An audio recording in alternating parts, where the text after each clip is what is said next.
Okay, so I think this video is basically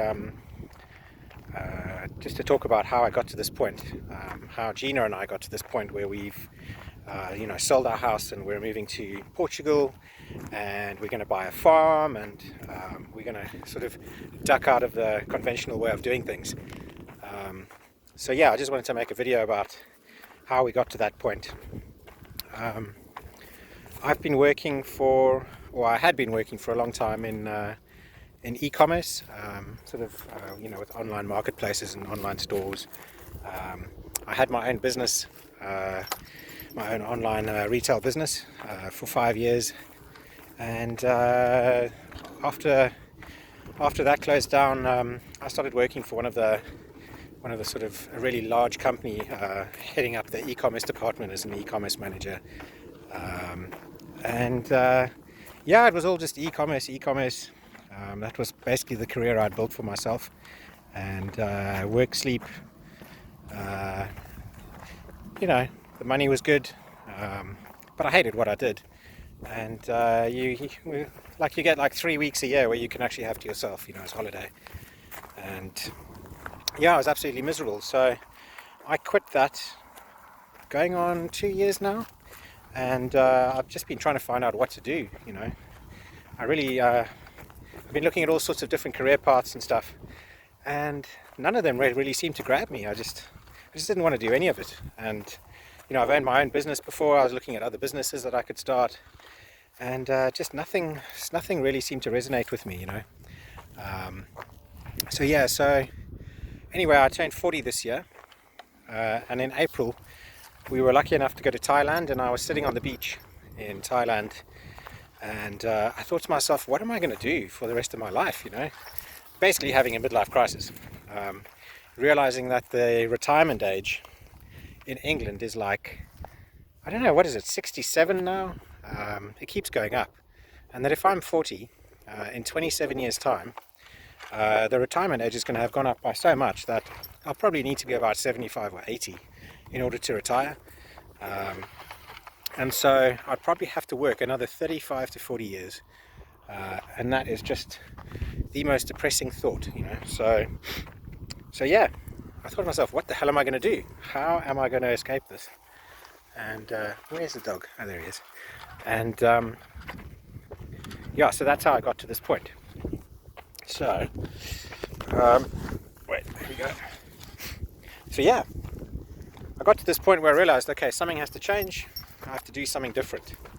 And all the options available to me are make money so that you can pay your mortgage, you can pay all your bills, and and that current way of living, I'm going to have to leave that.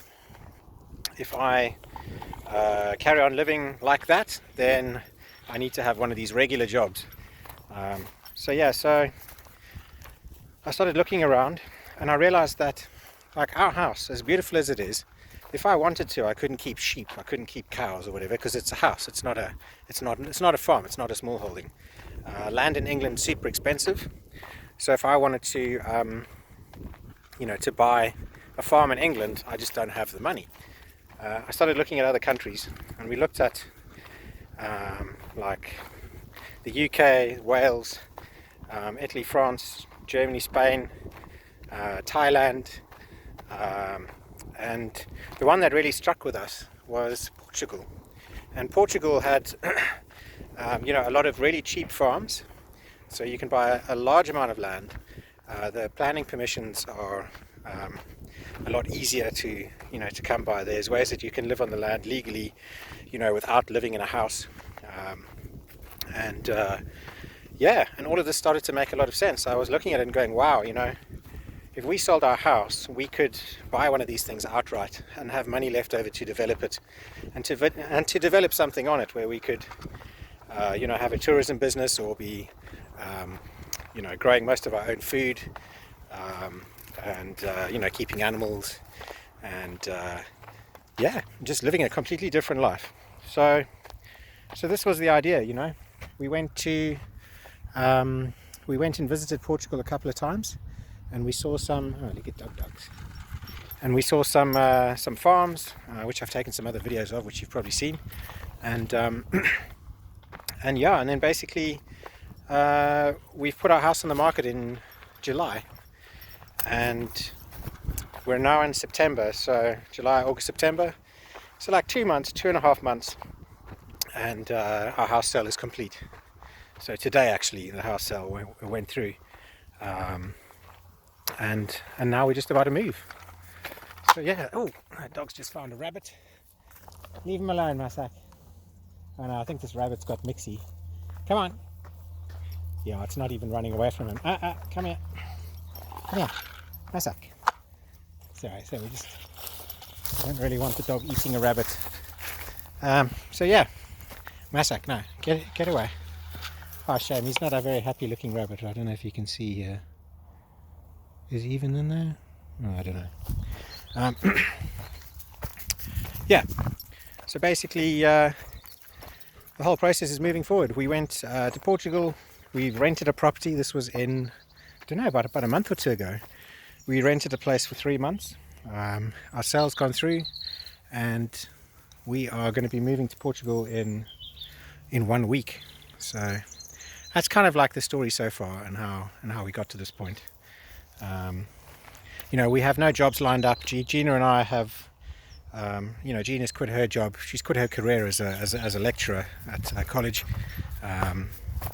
I've obviously quit my career about 2 years ago, and I've just kind of, I just have no interest in doing anything else again, really, for someone else. And this just seems like a really cool thing to try, a really honest way of living, where you can do what you can on your piece of land to feed yourself and to put money in your pocket. And